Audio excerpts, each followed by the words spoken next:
আসসালামু আলাইকুম। কেমন আছেন সবাই? আশা করি সবাই ভালো আছেন, সুস্থ আছেন। আলহামদুলিল্লাহ, আপনাদের দোয়ায় আল্লাহ তাআলার অশেষ রহমতে আমরাও ভালো আছি এবং সুস্থ আছি। আজকের ব্লগটা আমি সকালবেলার রান্না থেকেই শুরু করছি। আজকে সকালবেলা রুটি বানাবো। রুটি পছন্দ করে সবাই, এই জন্য রুটিই বানাবো।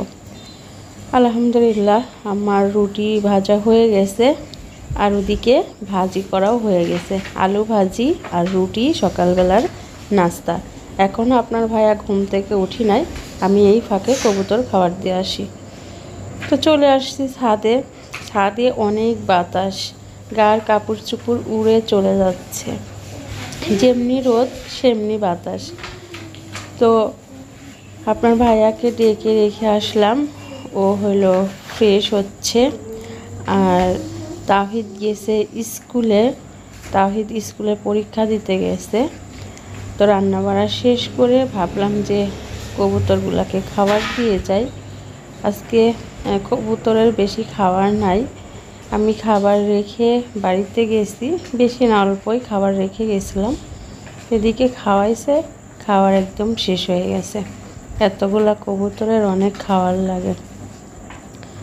তো যেই কটা খাবার ছিল ওই কড়াই দিয়ে যাই। আর হাঁড়িতে পানি আছে, এখন হয়ে যাবে। বিকেলবেলা গম কিনে এনে তারপরে আবার দিতে হবে। তো বাচ্চাগুলো ঠিকঠাক আছে কি না এইগুলাই দেখতেছি আমি। আসলে আমি তো কবুতর দেখি, ওর আব্বু তো বেশি সময় পায় না, দেখেও না। যেহেতু আজকে 2 দিন আমি বাড়িতে নাই, কেমন কি আছে এইগুলা তাই ঠিকঠাক মতো দেখতেছি না। সব কিছুই ঠিকঠাক আছে। বাচ্চা 3টা না 4টা আছে, আর ছোট ছোট আছে, আর 3টার মতো বড় হয়ে গেছে।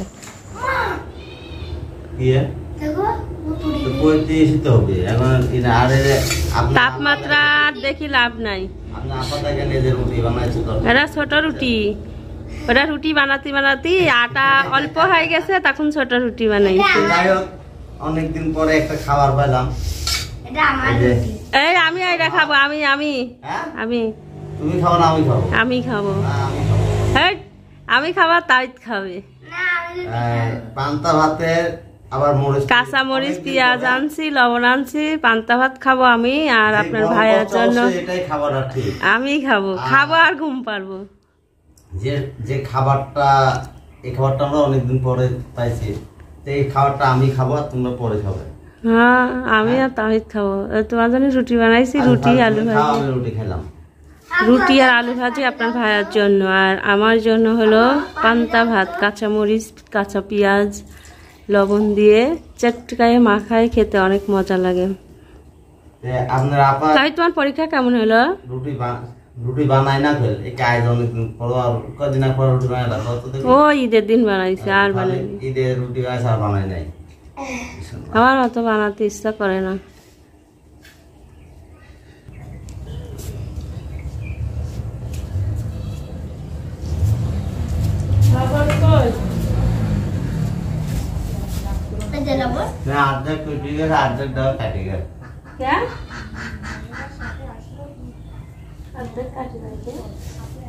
ছোট রুটিটা আমি খেলাম। ছোট রুটিতে কি এত তোমার হাসি পেলে? ছোট রুটিটা আমি খাই। ভাত খাবে না? কি ভাত খাবে? রুটি তবে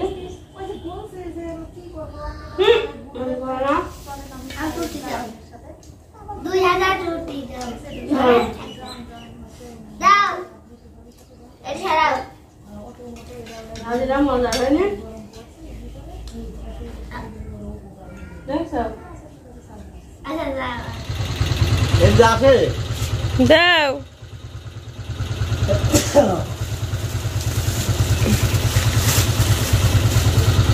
আবার কোন যাচ্ছ? 40 ডিগ্রি তাপমাত্রাতে কোন যাও? বাজার থেকে শাক নিয়ে আসলাম, পুঁয়ের শাক। মিষ্টি কুমড়ো আছে, এই পুঁয়ের শাক দিয়ে রান্না করবো। আপনার ভাইয়ার খুব প্রিয় খাবার মিষ্টি কুমড়ো আর পুঁয়ের শাক। এখন বাজে প্রায় 12টার মতো। আপনার ভাইয়া বাড়িতে থাকলে আমার কাজ কাম সব কিছু লেট হয়ে যায়। তো এখন রান্না করতে আসছি। এটা হলো মুরগির কলিজা, গিলা, পা, এইগুলা তাহিদকে রান্না করে দিব। একটু ছোট ছোট করে আলুও কাটছি, আলু দিয়েই রান্না করে দিব। আর এখানে হলো মিষ্টি কুমড়ো, পুঁইয়ের শাক। এটা আমাদের কাছে খুব ভালো লাগে এই খাবারটা। মিষ্টি কুমড়ো পুঁইয়ের শাক দিয়ে রান্না করলে খুব মজার লাগে। এর মধ্যে একটু চিংড়ি মাছটা দিলে আরও মজার লাগে। যেহেতু নাই সেহেতু এমনিই রান্না করব। পাকা মিষ্টি কুমড়া অনেক সুন্দর মিষ্টি, তারপরে পুঁইয়ের শাকগুলাও খুব সুন্দর ছিল। তো অর্ধেকটা আমি পুঁইয়ের শাক কেটে নিয়েছি আর অর্ধেকটা মিষ্টি কুমড়ো নিয়েছি। এইগুলা দিয়ে রান্না করব। ভাত বসাই দিব। আর এই ছোটো কড়াইটা পরিষ্কার করে নিই, ছোটো কড়াইয়ের মধ্যেই রান্না বসাবো প্রথমে। আর এদিকে মুরগির কলিজা, পা, গিলা এগুলো এখনও কাটা হয়নি, ওইগুলা কেটে ধুয়ে নিব সুন্দর করে। তো আমি এদিকে পুঁইয়ের শাকটা রান্না করার জন্য মশলাটা কষিয়ে নিচ্ছি। আর আমার একদম মশলা করা নাই, আমি একটু একটু করে পাটায় মশলা করে রান্না করছি। এটা শুধু পুঁইয়ের শাকের জন্যই মশলা করা হয়েছে। এখন হলো যে কলিজাটা রান্না করব, মুরগির পাখনা কলিজা, এগুলা হলো রান্না করার জন্য আমার মশলা করে নিতে হবে আবার, তারপরে রান্না বসাবো। তার আগে আমি এই পুঁইয়ের শাকটা একটু ভালো করে নাড়াচাড়া করে দিয়ে চালটা ধুয়ে বসাই দিব। ততক্ষণ ভাত হবে, আমি এদিকে মশলা করে নিব। তো আমার জানালা দিয়ে রান্না করতে মানে যখনই রান্না করি তখনই জানালা দিয়ে খুব সুন্দর বাতাস আসে, কিন্তু এই বাতাসটা আমাকে একদিক দিয়ে খুব ক্ষতি করে। চুলার আগুনটা আমার গার দিকে চলে আসে বাতাসে, চুলার আগুনটা কেমন যেন উড়ে উড়ে বেড়ায়। একবার আমি শাড়িতে এরকম রান্না করতে করতে শাড়িতে আগুন ধরে গেছিলো, এরকম গরমের দিনে, শবে বরাতের দিনকে। তো আমি আপনার ভাইয়াকে বলছি যে আমাকে এই দিক দিয়ে একটা কাগজ মেরে দাও জানালার অর্ধেকটা। বলছে না, কাগজে আগুন ধরে যাবে। আমাদের বাড়ির পাশে কালকে একটা বাড়িতে আগুন ধরে গেছিলো, আমি বাড়িতে ছিলাম না। তো আসার পরে শুনলাম, তারপরে সকালে দেখলাম, খুব খারাপ লাগছে দেখে। এই যে কত না ক্ষতি হয়েছে, মানে একটা সুতাও বের করতে পারিনি। টাকা সোনা সব পুড়ে ছাই হয়ে গেছে। ফ্রিজ, মানে এক কথায় কি শুধু পণ্যের কাপড় ছাড়া তাদের আর কিছুই নাই। তো এই জন্য বলছে যে গ্যাসের চুলা আর রান্না করবা না, খড়ি কিনে এনে দেবো, মাটির চুলায় রান্না করবা। মানে একটা ভয় আতঙ্ক হয়ে আছে সবার মাঝে। চোখে দেখছে তো সবাই, লিচু গাছ পুড়ে ছাই হয়ে গেছে, এত উঁচায় আগুন ধরছে। তো আমিও বলছি যে খড়ি কিনে এনে দিও, আমি মাটিতে চুলাতেই রান্না করবো। আমার ভালো লাগে রান্না করতে মাটির চুলায়। আমার মাটির চুলা বসানোর মতো জায়গা নাই, এই জন্যই মাটির চুলা ব্যবহার করা হয় না আমার, কিন্তু চুলা টুলা সবই আছে। তো এই তো সব মশলা টশলা দিয়ে মাখাই চুকায় বসা দিই, কী করবো আর। এখন আপনার ভাইয়ার সাথে কাজ করতে হবে। বাড়িতে আসলেই শুধু বাড়ির কাজ আর বাড়ির কাজ। বাড়ির কাজ হলো এলোমেলো হয়ে আছে। ওই যেদিনকে আপনার ভাইয়া বাড়িতে থাকে সেদিনকে একটু একটু করে সব কিছু নিজেই পারে। এই জন্য আর কি এখন মিস্ত্রি আর নেয় না, বলে আমি আর তুমি আস্তে আস্তে সব করব। তো আজকে হলো টাইলসে পুটিং করা হয়নি, তো বলছে যে আজকে টাইলসে পুটিং করে নিই। আর আমাদের বাড়ির সামনে যে ইটটা বিছানো হয়েছে, ওই ইটের হলো এখনও জয়েন্টগুলা মারা হয়নি, জয়েন্ট করা হয়নি, এই জন্য ভিতর থেকে বালু উঠতেছে, ঘর নোংরা হচ্ছে। এই সামনের এই ইটগুলা সব আমি ওর আব্বুকে বলছি যে এগুলা সুন্দর করে একটু ঢেকে দিবে যাতে বালু না ওঠে। সেখানে আমার হাঁসের বাচ্চাগুলো ছেড়ে দিয়েছি, আপনার ভাইয়া কাজ করছে, মানে ওর ভরসাতেই আমি ছাড়ছি যাতে কুকুর বেজি না ধরে। আর বাচ্চাগুলো অনেক বড় বড় হয়ে গেছে, পশমও উঠে গেছে। এইবার আল্লাহর রহমতে 6টা বাচ্চা কিনছি, 6টা বাচ্চাই বেঁচে আছে। বারবার গরমে মারা যায়, বেজি খায়, কুকুর খায়, থাকেই না। এইবার খুব যত্ন সহকারে দেখে দেখে রাখছি, এইগুলা সবই আছে আপনাদের দুয়ায় আর আল্লাহর রহমতে। এদিকে আপনার ভাইয়া হলো টাইলস কাটছে, দরজা মানে নিচ দিয়ে একটা চিপিং করতে হবে, এই জন্য টাইলসটা কেটে নিচ্ছে। আর আমাদের এখানে একটা মানে আপনার ভাইয়ার যেহেতু গাড়ি হুন্ডা তুলতে হয় ঘরে, এই জন্য একটা মানে কি বলবো সিঁড়ি ধরনেরই একটা ইয়ে নিচ্ছে, যে এটা বানাইলে হুন্ডারা তুলতে সুবিধা হবে, নাহলে অনেক উঁচা হয়ে যাচ্ছে। এই জন্য আর কি বালি সিমেন্ট এগুলা মিশাইছে, এখানে একটা সিঁড়ির মতো বানাবে।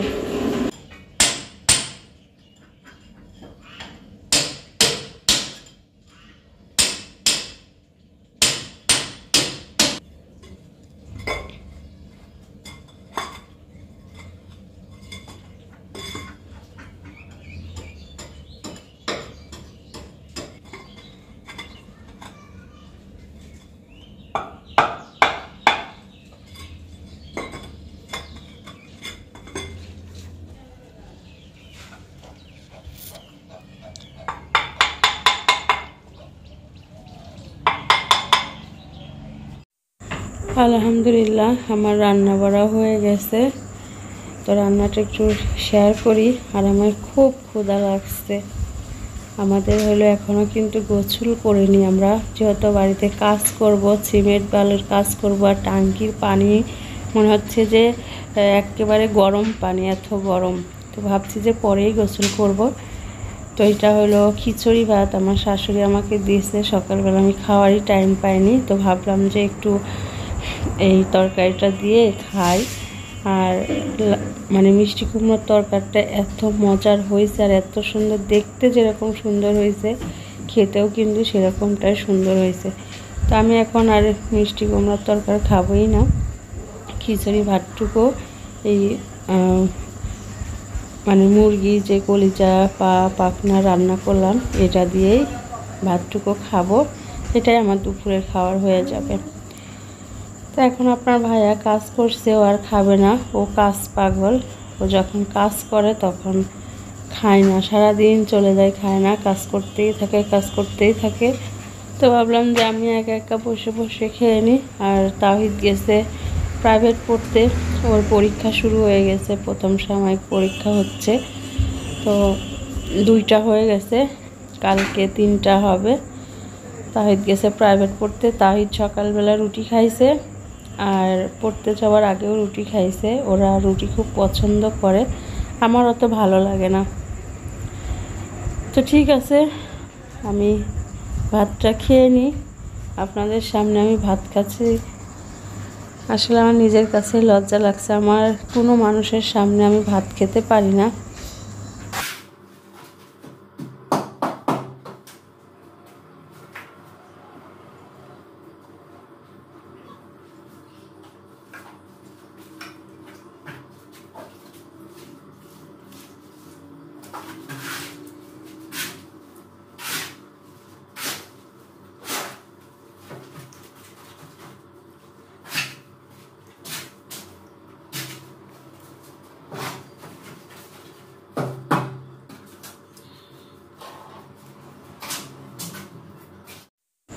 মাগরিবের আজানের পরে তাওহিদকে গোসল করাই দিলাম, সাবান শ্যাম্পু দিয়ে।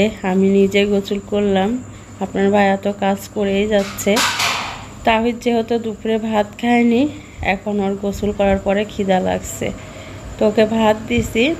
ওর মানে মুরগির কলিজা পা পাখনা এগুলা রান্না খুব ভালো লাগে খেতে, এই জন্য আমি ওর জন্য রেখে দিই। মুরগি যখন আনি আমরা, তখন ওইগুলা সুন্দর করে রেখে দিই একটা বক্সে, পরে রান্না করে দিলে খাই। ওটা কিন্তু বাচ্চাদের খাওয়াও ভালো। তো মামপটে পানি দিছি আর ভাত দিছি, সুন্দরভাবে খাচ্ছে। আর আমাকে বলছে তুমি ভাত খাওয়া না, তা আমি তো খাইছি, এখন আর খাবো না, একটু পরেই খাইলেই হবে, তাহলে রাত্রের খাওয়া লাগবে না, ওটাই আমাদের রাতের খাওয়া হয়ে যাবে। এমনিতেই অনেক মোটা, এমনি শরীরে অনেক সমস্যা হয়ে গেছে মোটার জন্য। একটু কম কম খায়ে একটু চিকন হতে পারে কিনা দেখি। তো আপনার ভাইয়া এদিকে কাজ করেই যাচ্ছে। আসলে কি করবে বলেন, এদিকে কাজও পড়ে থাকে, এদিকে একদিন ছুটি থাকে, সেদিনকেও বলে যে বাড়ির কাজ করি, ওর আর জানার শান্তি নাই। সব থেকে মানে সমস্যা হয়েছে, আমরা বেড়াইতে গেছি, তারপরে আসার পরে নিপার বাচ্চা হয়েছে, এদিকে 10-12 দিন মানে আমরা বাড়িতে সময় দিতে পারিনি। এই জন্য আর কি এই কাজগুলো পড়েই আছে। এখন আমাদের এই কাজগুলো একেবারে জুলুম হয়ে গেছে। তো এই তো অবস্থা, রাত ভরে কাজ করছে। তো বেশি কিছু ব্লগ করতে পারিনি, এই একটু একটু করে কাজ করছি আর আপনাদের সঙ্গে একটু করে ভিডিও শেয়ার করছি। আর এই ঘরের অবস্থা তো বলবই না, এই ঘরে খুব অবস্থা খারাপ, ধুলা টুলা পড়ে এই ঘরে এখন আপাতত জিনিসপত্র এলোমেলো করে রেখে দেওয়া হয়েছে। তো আজকের ব্লগ এখানে শেষ। আল্লাহ হাফেজ।